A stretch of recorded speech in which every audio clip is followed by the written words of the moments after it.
मध्य प्रदेश के चिकित्सा शिक्षा मंत्री विश्वास सारंग ने प्रदेश महिला कांग्रेस अध्यक्ष मांडवी चौहान के निधन पर शोक जताया।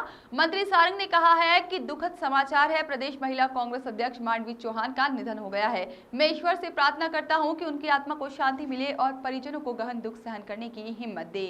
साथ ही 18 वर्ष से ऊपर की उम्र वाले लोगों की वैक्सीनेशन की तैयारी पर मंत्री सारंग ने कहा कि इसके लिए हमारे यहाँ पर तैयारियां पूरी हो चुकी है और चूंकि लोग अस्पताल में जाने से हिचक रहे हैं, इसलिए हमने ये तय किया है कि अन्य जगहों जैसे स्कूल, आंगनवाड़ी भवन या सामुदायिक भवन में वैक्सीनेशन कराया जाएगा। हमने 2 दिन वैक्सीनेशन रोककर इसकी रिहर्सल करने का भी निर्णय लिया है।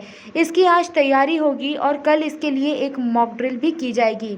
ऑक्सीजन के उपयोग के ऑडिट पर कहा कि इसमें किस अस्पताल के किस बिस्तर पर किस मरीज को कितनी ऑक्सीजन की ज़रूरत है, हमने इस पर भी काम किया है और हमने ये तय किया है कि भोपाल के जीएमसी के हमीदिया अस्पताल में कोविड वार्ड के 240 बिस्तर पर ऑक्सीजन कॉन्सेंट्रेटर का उपयोग करेंगे, जिससे काफ़ी ऑक्सीजन की बचत होगी, जिसका उपयोग हम अन्य अस्पतालों में भी कर सकेंगे। ये सभी तरह की स्टडी यही कह रही है कि कोरोना के संकट को, उसके संक्रमण को यदि तोड़ना है तो उसका सबसे उचित और कारगर उपाय कोरोना कर्फ्यू है और इसीलिए 7 मई तक अब कोरोना कर्फ्यू बढ़ाने का निर्णय लिया गया है और इसके पीछे केवल एक ही उद्देश्य है कि जनता की जान बचे और संक्रमण की चेन टूटे। इसका टोटल लॉकडाउन की तरफ भी विचार टोटल लॉकडाउन की तरफ जाने का भी सरकार का कोई विचार नहीं है, कोई निर्णय नहीं है।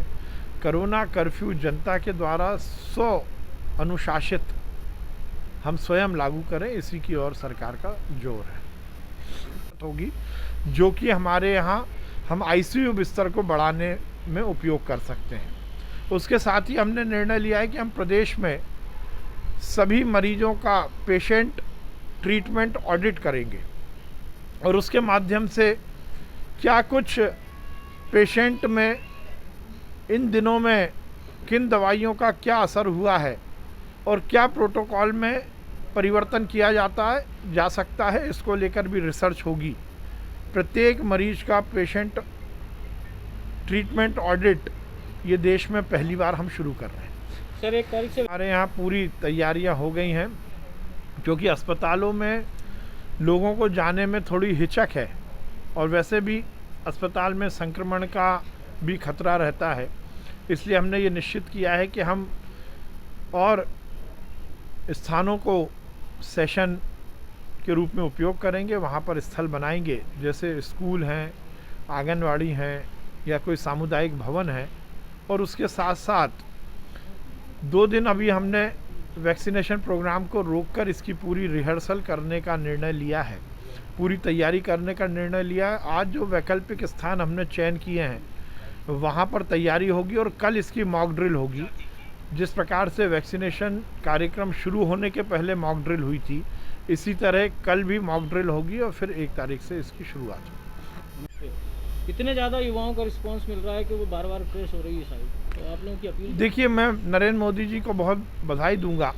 उन्होंने इस देश की जनता की जान बचाने के लिए जहां पहले वैक्सीन का निर्माण किया तो बहुत ही साइंटिफिक तरीके से वैक्सीनेशन प्रोग्राम में अलग अलग वर्ग को जोड़ा और अब 18 साल से ज़्यादा उम्र के हमारे युवाओं को भी वैक्सीनेशन लगेगा, वैक्सीनेशन होगा।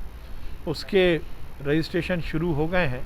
क्योंकि संख्या बड़ी है तो निश्चित रूप से लोगों का तेज़ी से उत्साह बढ़ा है और व्यवस्थाएं ठीक हैं, चुस्त दुरुस्त हैं और हमने 45 लाख डोज का ऑर्डर दिया है सीरम इंस्टीट्यूट को और हम जैसे ही वैक्सीन आएगी हम इसकी शुरुआत करेंगे और सफलतापूर्वक करेंगे। मध्य का पूरा वार्ड होने वाला है। देखिए, ऑक्सीजन का सदुपयोग हो और ऑक्सीजन से ज़्यादा लोगों को इलाज मिल सके, ये हमारी प्राथमिकता है और इसीलिए मध्य प्रदेश में हमने ऑक्सीजन के उपयोग का ऑडिट शुरू किया था। ऑक्सीजन ऑडिट के माध्यम से हर बिस्तर पर हर मरीज़ को कितनी ऑक्सीजन की ज़रूरत है और उसकी वैकल्पिक व्यवस्था हम क्या कर सकते हैं, इस पर हमने काम किया और अब हमने निर्णय लिया है कि हम जो हमारा गांधी मेडिकल कॉलेज है उसके हमीदिया अस्पताल में जो हमारे ऑक्सीजन सपोर्टेड 240 बिस्तर हैं उस पर हम ऑक्सीजन कंसंट्रेटर के माध्यम से ऑक्सीजन सप्लाई करेंगे, जिससे हमारी एलएमओ की बचत होगी और वो हम बाकी अस्पताल में उपयोग करेंगे। हमने 10 लीटर के ऑक्सीजन कंसंट्रेटर प्रोक्योर कर लिए हैं और जल्द से जल्द हम ये सुविधा शुरू करेंगे। उसके साथ है कि हमारी महिला कांग्रेस की प्रदेश अध्यक्ष जी का निधन हुआ। मैं भगवान से प्रार्थना करता हूं कि उनकी आत्मा को शांति मिले और ये गहन दुख सहन करने की